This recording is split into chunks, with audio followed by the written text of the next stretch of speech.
આજે ગુજરાતની ધરતી પર ગુજરાતના છેવાડાના માનવીઓ માટે, યુવાનો માટે, મહિલાઓ માટે દેશમાં કદાચ પહેલીવાર આવા દ્રશ્ય જોવા મળ્યા હશે કે રાજ્યની બધી જ વિધાનસભાઓના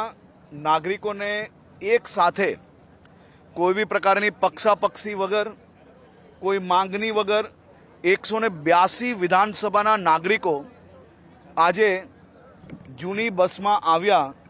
અને આદરણીય ભૂપેન્દ્રભાઈ પટેલ સાહેબ દ્વારા આ સૌ લોકોને નવી બસ ભેટમાં આપવામાં આવી। 182 વિધાનસભામાંથી આવેલા સૌ નાગરિકો આજે ગાંધીનગર દર્શન માટે,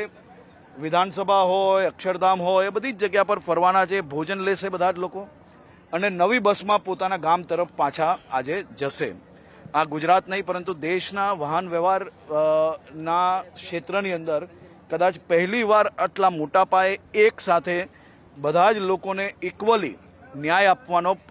એક કાર્યક્રમ આયોજન કરવામાં આવ્યો હોય અને તેમાં આદરણીય મુખ્યમંત્રી શ્રી ભૂપેન્દ્રભાઈ પટેલ જોડાયા અને ખૂબ મોટી સંખ્યામાં ગુજરાતના નાગરિકો બી આ કાર્યક્રમમાં જોડાયા છે।